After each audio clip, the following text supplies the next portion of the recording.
PM Modi का कांग्रेस पर निशाना, कहा कि कांग्रेस की आंतरिक कलह से हरियाणा का बच्चा बच्चा परिचित है। विपक्ष के रूप में भी कांग्रेस विफल रही। राहुल गांधी ने बीजेपी पर लगाया महिला पहलवानों का यौन उत्पीड़न करने वालों को बचाने का आरोप, कहा कि बीजेपी ने खत्म कर दिए एथलीट्स। हरियाणा के बरवाला में बोले राहुल गांधी, अग्निवीर स्कीम लाकर के बीजेपी ने जवानों से छीना पेंशन, शहीद का दर्जा।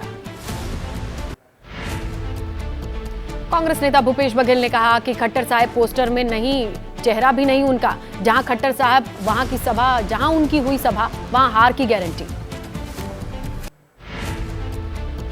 हरियाणा के भिवानी में मध्य प्रदेश के सीएम मोहन यादव ने प्रचार किया, कहा कि हम चुनाव जीतेंगे, हरियाणा में तीसरी बार बनेगी डबल इंजन की सरकार।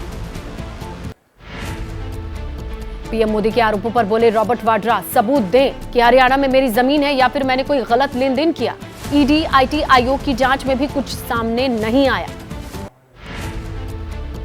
रॉबर्ट वाड्रा ने कहा कि पीएम मोदी जब भी रैली करते हैं, जब भी संबोधन करते हैं तो मेरे नाम का गलत इस्तेमाल करते हैं। वो प्रधानमंत्री हैं, देश की प्रगति के लिए यह पद है। हरियाणा के पूर्व कैबिनेट मंत्री चौधरी रणजीत सिंह ने कहा, चुनाव जीतने के बाद कांग्रेस को समर्थन, इस बार जीतेंगे करीब 20 निर्दलीय प्रत्याशी। बीजेपी ने राहुल गांधी पर निशाना साधा। पार्टी के राष्ट्रीय प्रवक्ता सुधांशु त्रिवेदी ने पूछा, कांग्रेस हरियाणा में किस जाति का सीएम बनाएंगे। बीजेपी के सहयोगी दल एलजेपी-आर के नेता चिराग पासवान का दावा, प्रयागराज में उन्होंने कहा कि हरियाणा में बीजेपी बनाएगी मजबूत सरकार। जम्मू कश्मीर में राहुल गांधी की आज 2 जनसभाएं हैं। चुनाव के तीसरे और अंतिम चरण में 2 रैलियों को संबोधित करेंगे। सांबा और जम्मू में जनसभाएं। बीजेपी अध्यक्ष और केंद्रीय मंत्री जेपी नड्डा की आज जम्मू कश्मीर में 2 जनसभाएं हैं। कठुआ और जम्मू में जनसभा को वो संबोधित करेंगे। जम्मू कश्मीर के उधमपुर में प्रचार के दौरान अमित शाह की हुंकार, बोले राहुल गांधी कहते हैं कि वो 370 वापस लाएंगे। राहुल क्या, उनकी 3 पीढ़ियों में भी 370 वापस लाने का दम नहीं। जम्मू कश्मीर के रामगढ़ में बोले यूपी के सीएम योगी आदित्यनाथ, हम लोग विकास के मार्ग पर चल रहे हैं और बगल में पाकिस्तान बदहाल है। योगी ने राहुल गांधी पर भी निशाना साधा। कल से जम्मू कश्मीर के चुनाव प्रचार में प्रियंका गांधी की एंट्री, 2 जनसभाओं को संबोधित करेंगी। कठुआ और जम्मू में रैली करेंगी।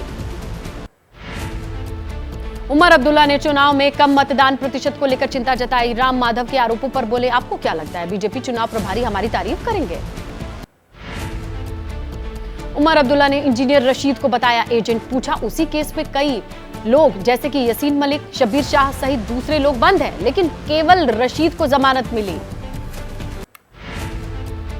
एआईएम नेता रशीद ने कुपवाड़ा में रोड शो किया। पीडीपी एनसी पर निशाना साधा, कहा पिछले 5 साल तक मोदी सरकार के खिलाफ खामोश रहे।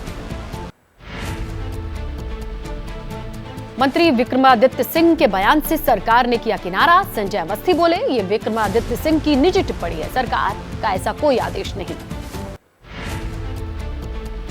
विक्रमादित्य सिंह ने कहा, कोर्ट के फैसले के मुताबिक नेम प्लेट से जुड़ा ये फैसला, इसका किसी राज्य से लेना देना नहीं, गलत तरीके से पेश की गई। सीएम योगी को लेकर मेरी बात।